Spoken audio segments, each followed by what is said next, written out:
Hey, hello, hi, anybody home? Knock, knock. Who's there? It's your girl with opinions. I'm back. This is just the thoughts that go through my mind. I forgot the intro. I know how rude, but I was checking my last videos and it's been a whopping 8 months. I am so sorry that I ghosted my passion where I share nuggets of my opinions. I missed you guys so much. So today's video is not going to be a conversation. It's going to be just a video of an update. I cannot just come back and start where I left, like nothing happened.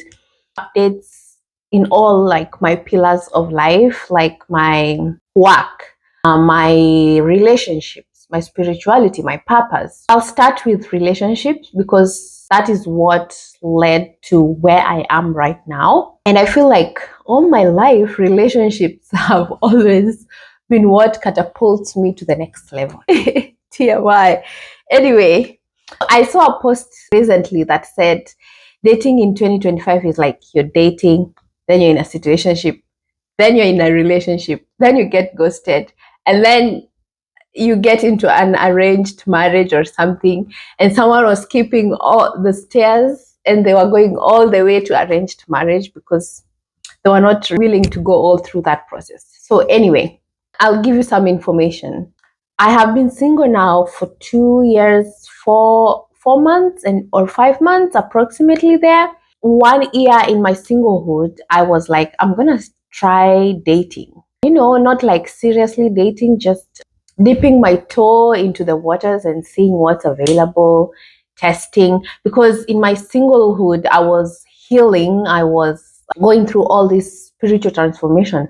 And I absolutely felt that I needed to be in a hermit mode. I wasn't interested at all any kind of connection, whether it was platonic or romantic.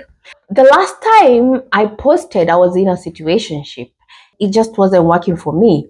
And at the time, I was focusing so much on the situationship, I forgot about my work, and my work wasn't doing as well as I wanted it to. I had given it a try in this dating world and it's not working. I'm just gonna go back to being my single self, the one who's not troubled by anything, having peace of life. I am able to focus more on my work. The me that is not balancing life goes back to grinding. I found a new place where I started working. I just blocked everybody.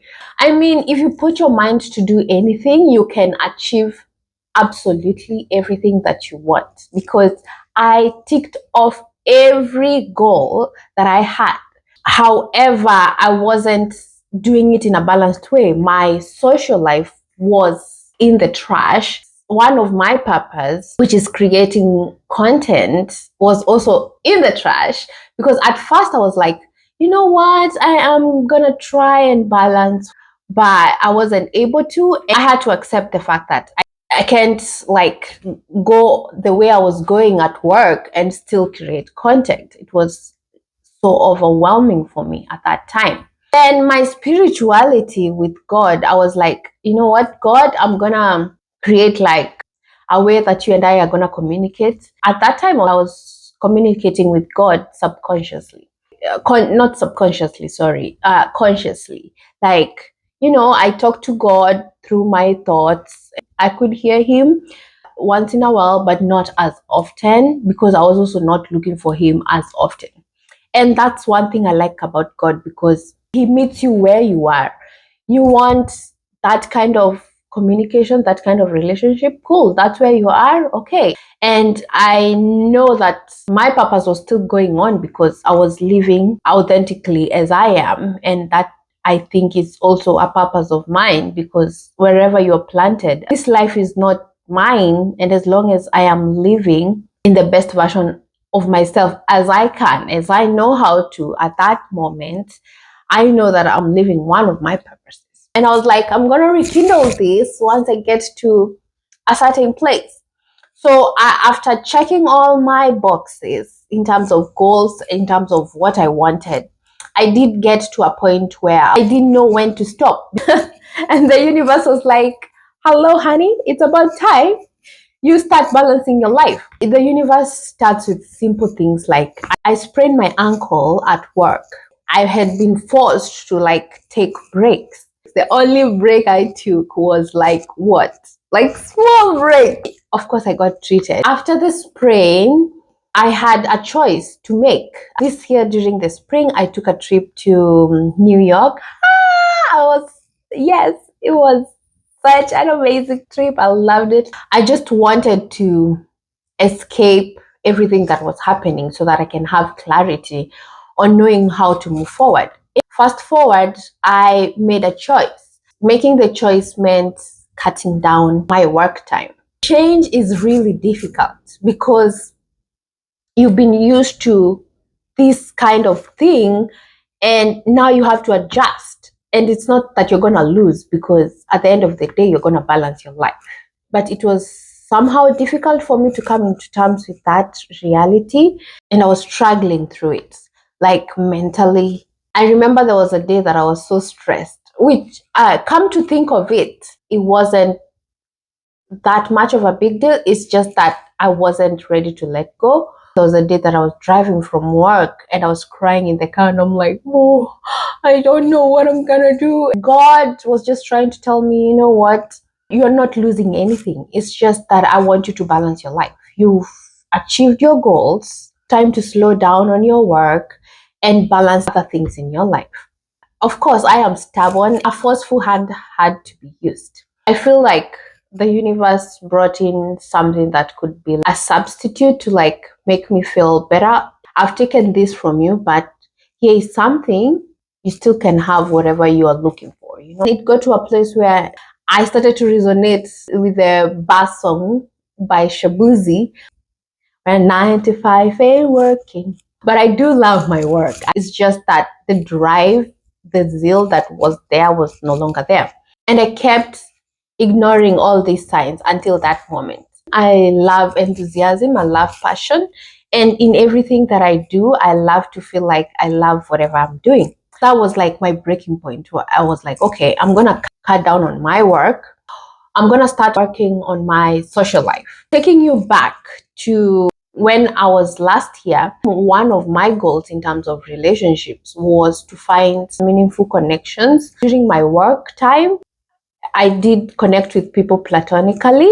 I was blinded to the fact that not everyone that shows signs of connecting to me platonically is really a platonic connection that I'm supposed to pursue. They could be pursuing another role. I do know that I have a conversation where we talked about how to categorize and choose people wisely in your life. But who am I? I did not follow even my own advice. I did meet an acquaintance who we had such a great connection that I was forcing it to be a friendship. And that's definitely on me. I also got what I wanted in a friendship. However, as long as something wasn't showing up for me the way I wanted it to show up for me, it doesn't mean that it should stay in my life just because it qualifies as the type of a relationship that I'm looking for. I feel my life is a roller coaster and I love roller coasters.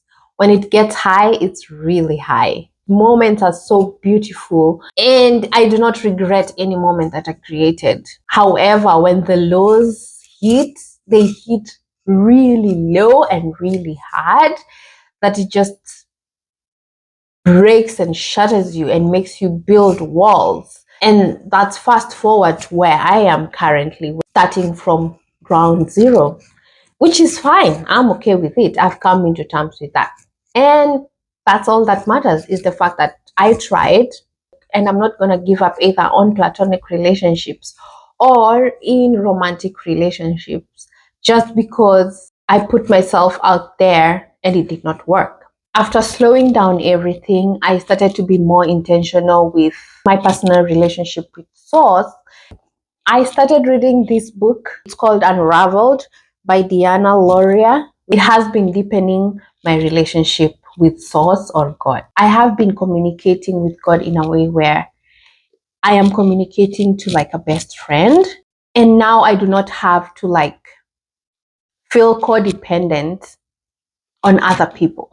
Codependency was one of the things that I was working through to heal in my singlehood. However, when you get into relationships, that's when you truly know where you stand with your healing.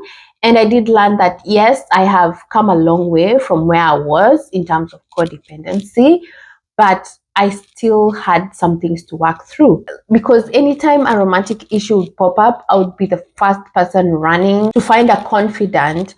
And mostly it's not even about asking them, it was just more about venting. Well, deep down, I do know the answers. I do know what I'm supposed to do. I need people, I need community. However, there's a balance to how much you're leaning so that you're not a burden to others.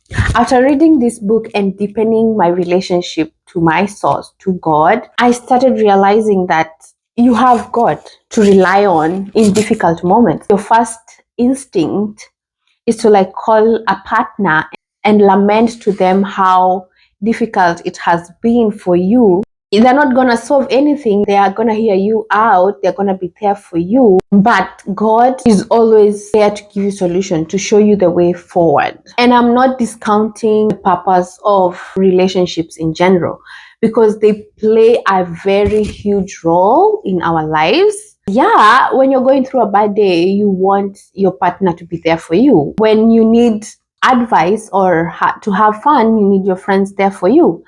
But over reliance on these people, they're putting strain on the relationship. And some people are so used to people being so codependent to them. When you're not codependent and you put space, they feel like, well, that's not the relationship. That's not what I signed up for. But at the end of the day, I have to have a relationship with my God. I have to have a relationship with friends. I have to have a relationship with a romantic partner. I have to have a relationship with my work. And so I don't just baggage dump or trauma dump on just one person. Everything plays a role in my life. I'm going to be having conversations more on how my relationship with source, with God, has deepened, and that's a conversation for another day. Friends, I just finished recording that video and I realized that my camera died. Basically, all I was saying is I am coming back to creating content. It might have taken drastic actions by the universe, and I learned so much and realized so much that I've been looking for in this life. I also wanted to say that I watched a series on Netflix called Battle Camp, and it says you have to be unbreakable, unbeatable, and unhateable. And I related so much with that series. I am not promising anything in my content creation community. However, I am rooting to be consistent. And I remember during the past 1 year, I used to meet people who could tell me that, oh, you should be a therapist. Oh, why don't you always discuss these things that we are discussing right now? Oh, I didn't know you have so much wisdom to offer. That definitely did wake me up to the fact that, yeah, I need to go back to my channel. And there are people out there waiting for such kind of information, because if I had this information earlier, it could have helped me. It is already helping me right now in my life, because anything that I say on this channel, I get tested, and I get advice from my own content. I am definitely coming back with more. I do have a different perspective on love, and also my waiting journey to all these things that I am waiting for in life. So stay tuned, my fellow people. I'll see you in the next conversation. Bye.